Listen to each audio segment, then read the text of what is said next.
Hey everybody, welcome to another episode of Memes of the Week. The best thing you can do for this channel is smash that like button on this video like it's a pre-transition Ellen page, so it reaches a wider audience. And now on with the memes. Number one, this is the world we live in now.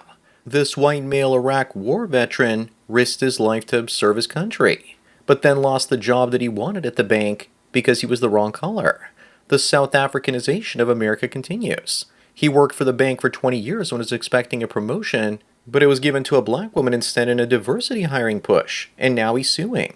He quit, and I bet his company will now need to hire at least 2 or 3 African American women to do the work that he used to do. Up next, people are wondering if this is the best video game ever created.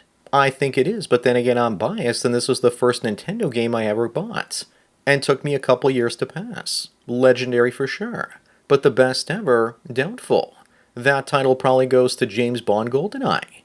Also, from what I remember, there was another game like this one long before this one came out. I can't remember the name now.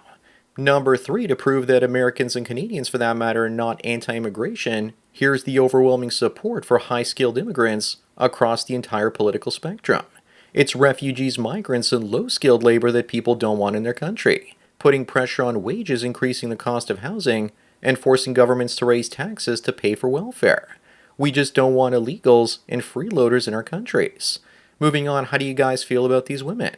Smash or pass? Are they overweight or not? The first one has a decent 1960s hourglass figure, but the second one looks like she had a rough week and ate too many Twinkies. She needs to visit the salad bar and go easy on the ranch sauce. Also, even though the top one is acceptable now, imagine what she's going to look like in 5 years. As for right now, though, I definitely would nut inside her. Number 5, here we have another woman saying to stop judging women with high body counts. They really are trying hard to change the bad press and red flags that a woman with a high notch count receives.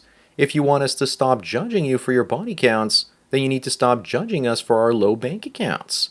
They also need to stop judging short men. But they do know that we care about their notch counts, and they act all surprised and shamed when we do. Up next is a story saying that the theory that men evolved to hunt and women evolved to gather is wrong. Apparently there's now evidence. What about men's physical strength and visual spatial abilities? You need to be able to see where an animal is going to hit it with a spear or bow and arrow. From my experience with women, the average one was terrified of a small mouse, so how in the hell is she supposed to hunt a giant animal? I'm sure that there were female hunters, but I'm sure that many of them were probably eaten by their prey. Number 7 is a story showing women 27 signs they're alpha females, and why most men are intimidated by them. The article might as well be titled 27 Reasons You're an Insufferable Boss Babe, and No One Wants to Date You. Women just want to justify to themselves in the world that it's perfectly alright to be loud, annoying, and argumentative, and then men should accept them that way even though they're just behaving like a male with bobs and a vagine. Moving on, this woman looks like she's trying a new strategy to rope a new guy into her life. She says she read her kids' letters to Santa, and they asked Santa for a dad. In reality, they probably asked her to get back together with her ex, their father. But she doesn't want to do that. Don't feel bad for her. That's what she wants with their fake mascara crocodile tears. You need to feel bad for those kids and their actual father. She's just hoping some rich simp will step up. Number 9, the catfishing is getting crazy. This is one of those rare cases where she looks prettier without the makeup. So maybe this is a bad example of catfishing and is actually reverse catfishing. Women don't understand that the average man doesn't want a trophy wife. He just wants a friend. Here's one that's definitely catfishing. The first picture is at a club and the second one is the morning after. Up next, here's Selma Hayek's casting photo from 1995. I wonder how many headshots she took, if you know what I mean. This is probably the photo that Quentin Tarantino saw before casting her in From Dusk Till Dawn. I still have that poster in hardback on my wall. Also, I have my doubts about this being in 1995, because 3 of the films on that resume came out in 1996 or later. She was Megan Fox before there even was a Megan Fox. Number 11, an autistic man stranded on a desert island asks a rescue team for a couple more weeks. That would be me so long as the Starlink connection is good. I think we all know the reason he asked for a few more weeks. Because he's married, of course. I really hope the rescue team granted him his request. He also wasn't stranded. He was finally free. Also, it's funny that you actually have a Chad Light in that picture. I wonder what he really looked like. Moving on, what the hell is going on in modern graveyards? The gravestones are starting to look like they were covered in graffiti or tattoos. Tatiana was a paper chaser and was ended in Chicago by a boomstick while she was the passenger of a vehicle, probably driving around with a dealer. She's also probably a grandmother by now, even though she's gone. Is paper chaser a newly unlocked term for gold digger? All this tombstone tells me is the cemeteries need the equivalent of homeowners associations. At least then you know that the Karens would be dead. Number 13, Nikola Tesla was wrong about women when he said that they were rival men mentally and with regards to achievements. After 100 plus years of women's rights, they still use their bodies to gain profits. YouTuber Zara Dar quit her PhD to become a Lonely Fools creator. She's pretty hot and she's going to make millions with her smoking hot body, perfectly symmetrical face, and gorgeous eyes. Her page is free for now, but I'm sure she's going to charge for it eventually. Up next, here's an image of the sex offenders registry by state. But what's going on in Oregon? Nothing good, apparently. I don't know what, but you definitely need to get your kids out of there. Because the perverts in Oregon are so depressed from all the rain and clouds that diddling is the closest many of them come to experiencing some sunshine and fun. I'm also sure it's not the whole state, and I'd love to see this map on a county level. Also, Arkansas looks pretty messed up as well. What is Slick Willie and Hillary doing to the children down there? Number 15, here's the look on your face when she tells you that she's not into middle-aged guys. I'm sure you appreciate her honesty, though. She's also not that honest because if your net worth is multiple seven figures, I'm sure she wouldn't be saying this. For most guys, when they click close to 50, they should be thankful for their truck, good boy, boomsticks, and beer. Unless it's in Canada where those things are either too expensive or banned. Moving on, here's this woman the moment she realized that she's 100% invisible at the gym because she's over the age of 32 and has a mom bod. Obviously, no man is going to be looking at her either because there are always hot 18 to 22-year-olds around, or because men don't want to have a false allegation thrown their way. Also, what is a woman doing trying to get attention at the gym? If she has a mom bod, then she should be paying more attention to her kid and not strange males. Number 17 is the difference between Gal Gadot's and Linda Carter's Wonder Woman.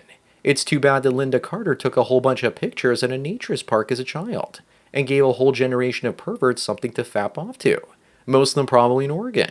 And then in the spirit of this modern day, perverts use deepfakes to put Gal Gadot's body on one of their favorite porn actresses.